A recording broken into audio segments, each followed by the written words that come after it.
Meet a 30-year-old in a wrinkled t-shirt and cargo shorts. He's on magazine covers. He's on stage with presidents and movie stars. He runs a company valued at around $32 billion.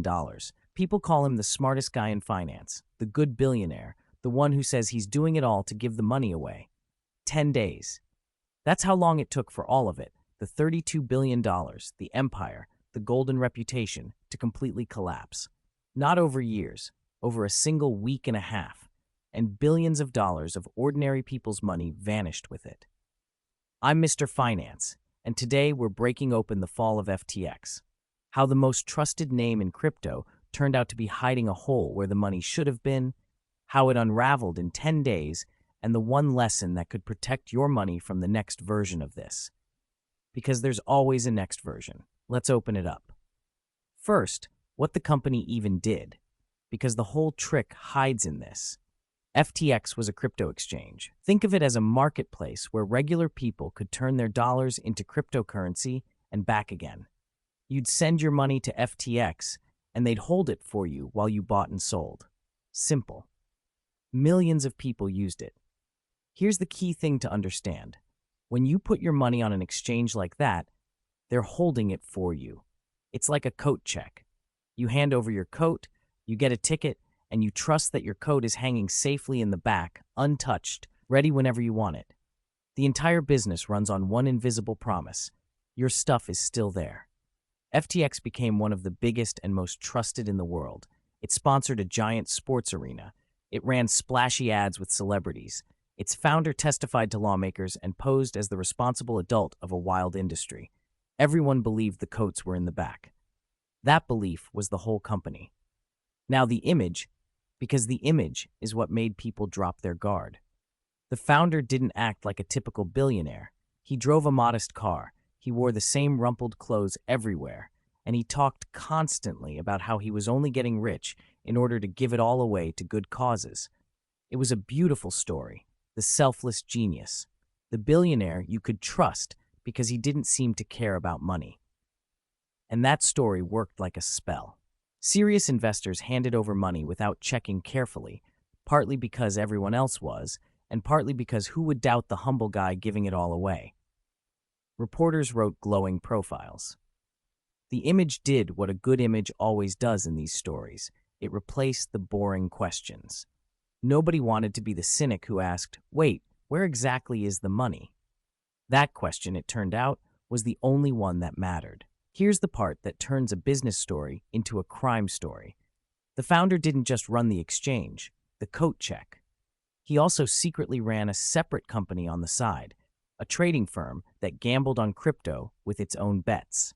And this is the betrayal at the center of it all.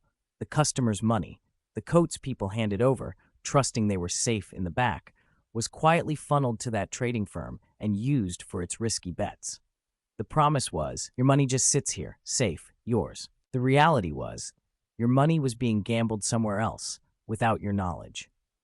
So the back room, where everyone's coats were supposed to be hanging safely, was increasingly empty. As long as not too many people asked for their coats at once, no one would notice. The whole thing could keep running on trust. But that's the fatal flaw of secretly emptying the vault. It only works until everyone shows up at the door on the same day, which is exactly what happened. It started with a single leaked document that hinted the empire wasn't as solid as it looked, that the trading firm and the exchange were dangerously tangled together. A spark. Then a rival lit the fuse by publicly dumping his holdings and signaling he'd lost faith. And the crowd did what crowds do when trust cracks. Everyone rushed to pull their money out at once. All the ticket holders showed up at the counter on the same morning, and the empty back room could not produce the coats. There simply wasn't enough money there to give everyone back what they'd been promised, because so much of it had been gambled away. Once that became clear, it was over in days. The withdrawals froze. The $32 billion valuation evaporated to nothing. The company filed for bankruptcy. The golden founder went from magazine covers to facing serious criminal charges and eventually prison. From smartest man in finance to convicted in the time it takes some people to plan a vacation. So what do you actually take from this, beyond wow? Here's the lesson that could genuinely protect your money someday. In the crypto world, there's a saying this story burned into everyone: not your keys, not your coins. It means if someone else is holding your money for you, if you can't directly control it, then you don't really have it. You have a promise that it's there. And FTX proved that a promise, no matter how trusted the name, no matter how humble the founder, can be hollow. But this goes way beyond crypto. The deeper lesson is the one this whole channel keeps coming back to. If you can't see how something works, you can't see what's wrong with it. People handed FTX their money without being able to see inside it. No clear books, no real oversight, just a great story and a trusted face. And you cannot spot an empty vault from the outside if you never insist on looking in. So before you hand your money to anyone, an exchange, a fund, a guy with an amazing story, ask the boring questions the crowd skipped. Where exactly is my money? Who's holding it? And are they allowed to touch it? Can I see the proof, or am I just trusting a vibe? The people who asked those questions about FTX walked away. The people dazzled by the halo lost everything. One last piece, because you might be thinking, I'd never fall for that.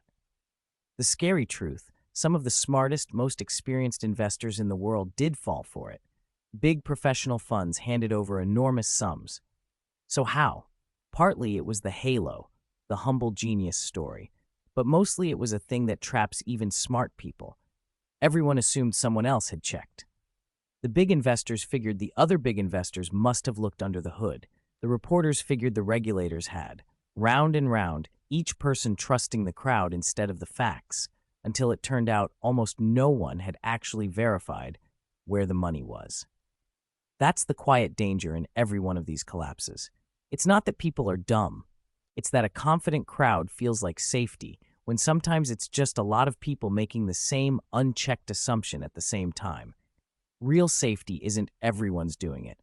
Real safety is being able to see the money yourself. Looking back, the warning signs weren't even that hidden. People just didn't want to see them because the story was so good. Let me hand you the flags so you can spot them on the next one. Flag 1. It was tangled and secretive.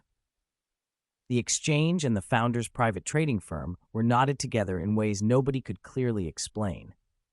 When you can't get a straight answer about how a company is structured or where the money flows, that's not sophistication. That's a fog, and fog is where bad things hide. Flag 2. There were almost no adults in the room. A serious company holding billions of other people's dollars had shockingly little real oversight. No proper board asking hard questions, weak record keeping. Flag 3. The returns and growth looked too good, too smooth, too fast. When something seems to only go up and never explains how, the honest response isn't excitement, it's suspicion.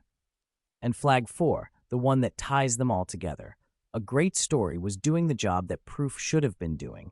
The humble genius, the giving it away mission, the celebrity ads, all of it made people feel safe without ever showing them the money.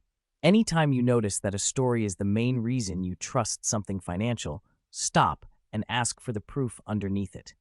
In this case, there wasn't any. There rarely is when the story has to work that hard. So let's make this useful for your money, whether or not you ever touch crypto. Here are the simple protections this disaster hands you for free. First, don't leave large amounts of money sitting somewhere just because it's convenient, if you can't clearly see how it's protected. Convenience is exactly the bait in these stories. Second, prefer places that are transparent and properly regulated, where there are real rules, real oversight, and real consequences if someone touches your money. Boring and regulated beats exciting and mysterious every single time. Third, spread things out. Never put everything you have in one single place, no matter how trusted it looks, because trusted is precisely what FTX was, right up until the morning it wasn't.